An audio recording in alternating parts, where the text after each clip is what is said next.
Today on Online for Authors, I'm chatting with Al Kushner, author of the AI LinkedIn Advantage, about LinkedIn for authors. Welcome, Al. Thank you. Great to be here, Terry. It's wonderful to have you. Before we really dive in, why don't you give everyone just a quick overview of who you are and why you're the person to be talking to us about LinkedIn?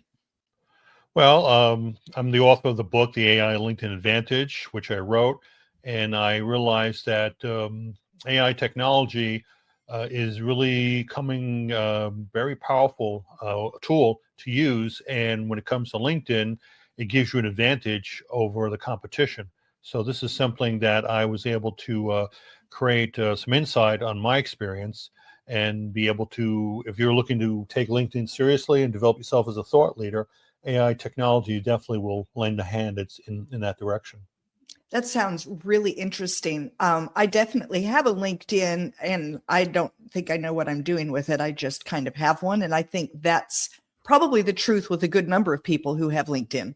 They have something up, and that doesn't necessarily mean that they're using it correctly. Why is it that you focus on LinkedIn versus all the other social media out there? Well, it's a type of platform that really is about business to business and business to consumer. And the fact is that it also is pretty much regulated unlike other platforms. So they look for people who are authentic, who are real for the most part, and other platforms don't really look at that at that point. So I think that lends itself to having more credibility when you're connecting with people as opposed to people who don't exist, which is found in a lot of other platforms. Absolutely. Absolutely. So why don't we start with like some common mistakes? What are some things that people do on LinkedIn that just you would look at and say, don't do that?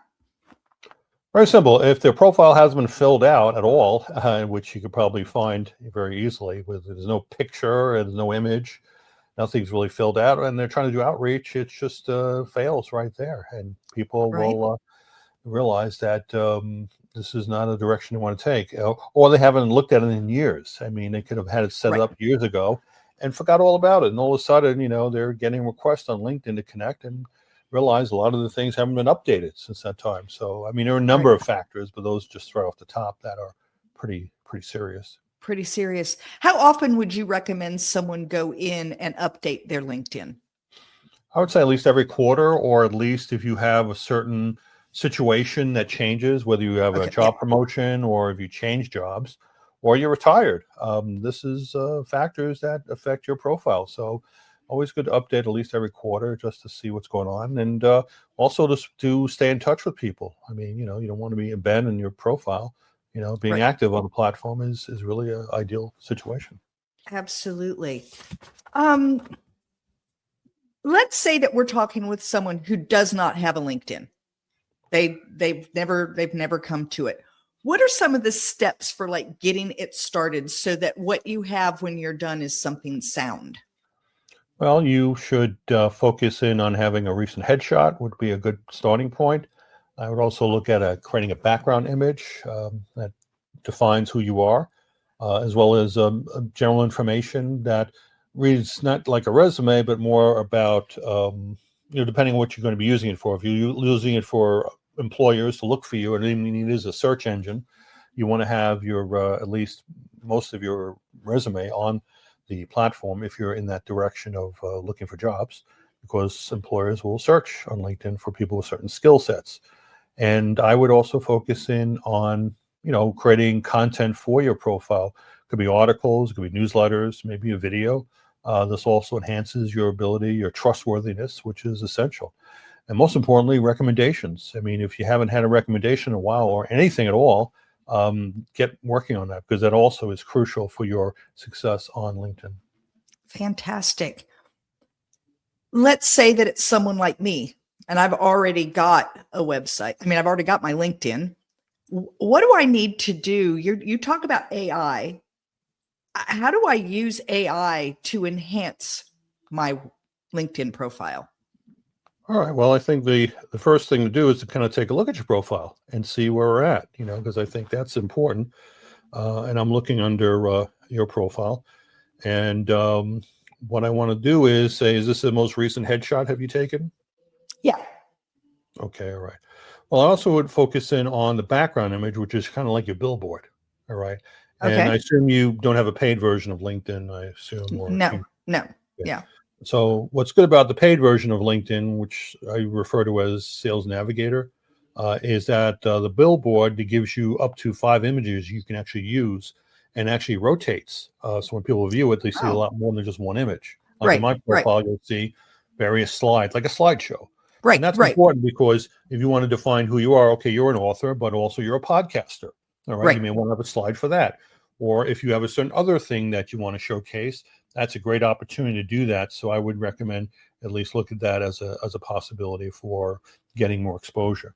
And Okay. also, optimize the keywords that you're looking for on LinkedIn because people are looking and searching. So if someone looking to be a guest on your program, is it in your keyword that you're looking for guests? That could also Okay. be helpful because LinkedIn is certainly a search engine and they're all looking for this opportunity as such. In addition, you have an about section that could also be optimized for any current trends. And are you part of any groups on LinkedIn at all? Have you I think joined? I'm a part of a couple, but I don't really do much with them because I don't know what I'm doing. Well, it's important to have access to groups because whenever you do outreach, a lot of people may be part of those groups and actually helps you to be accepted by whoever you're trying to connect with. If they're not a second connection or let's say a third connection, but you're part of a Mhm. group, that makes it more acceptable for that individual to look at you differently as opposed to someone who has 0 connections. So Okay. groups or if particularly if it's a sizable group and I'm part of a 2 dozen different groups. So whenever I do outreach, at least if they're a third connection, they may be part of the group that I'm in. And that's a great thing. So that maybe helps to smooth things along, which is important. I also would look at looking at recommendations. Your recommendations are, I think, crucial, and you should have at least minimum 10 recommendations going Okay. forward, and being proactive with recommendations. For example, when we complete this program or this episode, you will have a recommendation from me and hopefully vice versa, which is great. Super. And Yeah. you just do that for every guest you have on your program because that's something that it really makes it trustworthy, and what's good Fantastic. about it is that you can actually feature your recommendations on your website, and talk about people who are happy with being on your program. So this is just a Fantastic. clear example, and others who haven't had a LinkedIn or don't have a presence on it, they should start immediately because the competition does. Right.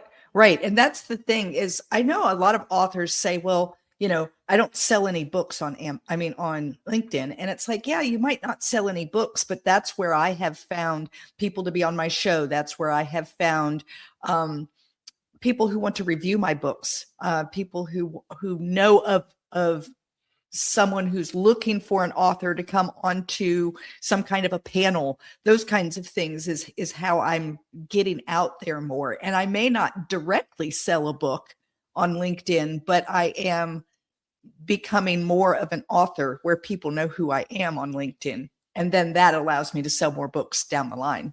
So, Well, you're also missing out on the opportunity of event and meeting planners, okay, who are looking for speakers.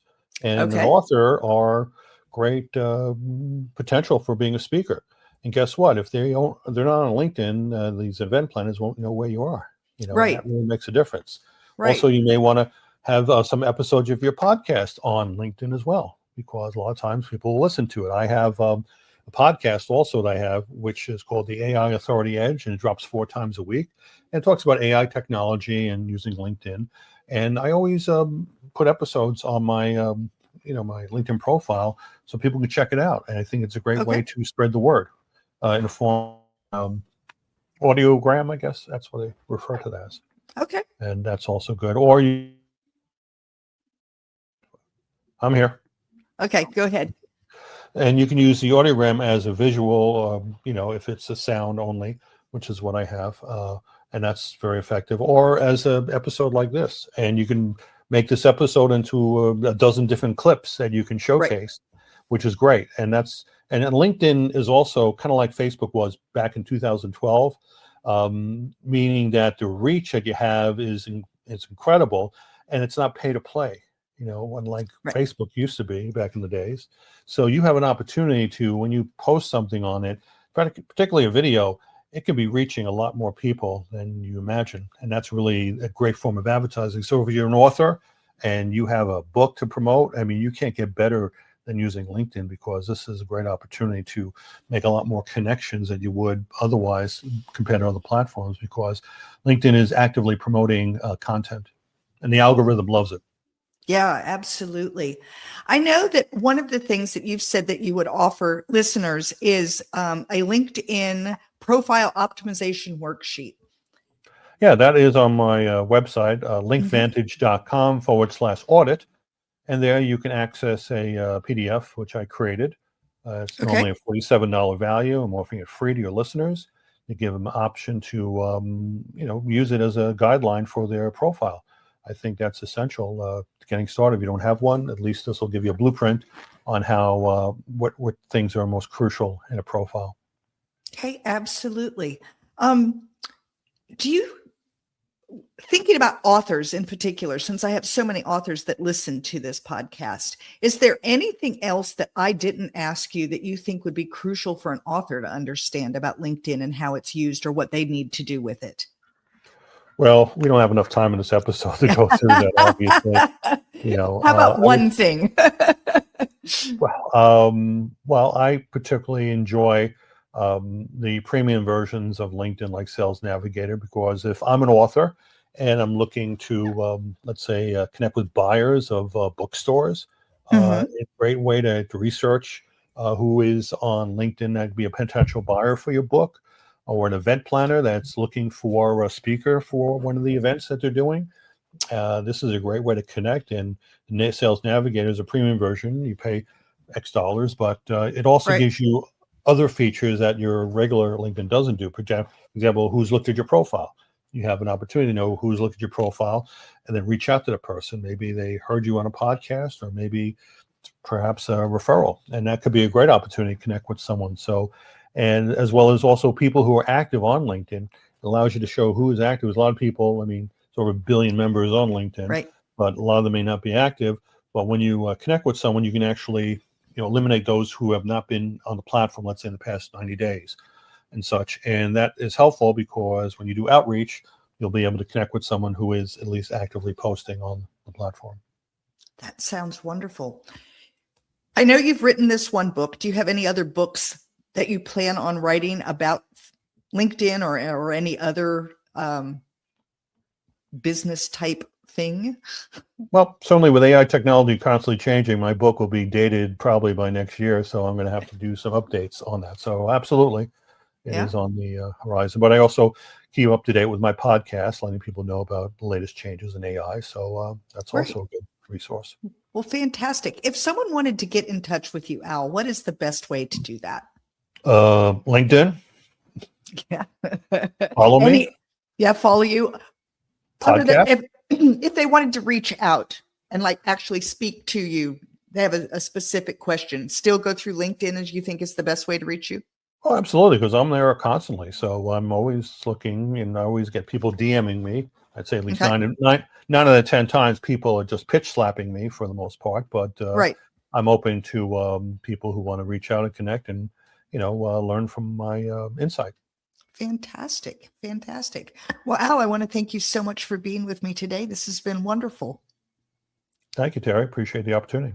Thank you for listening to Online for Authors, where I, Terry M. Brown, author of character-driven fiction and host of the podcast, introduce readers to characters they'd love to invite to lunch. Tune in next Tuesday for another podcast episode.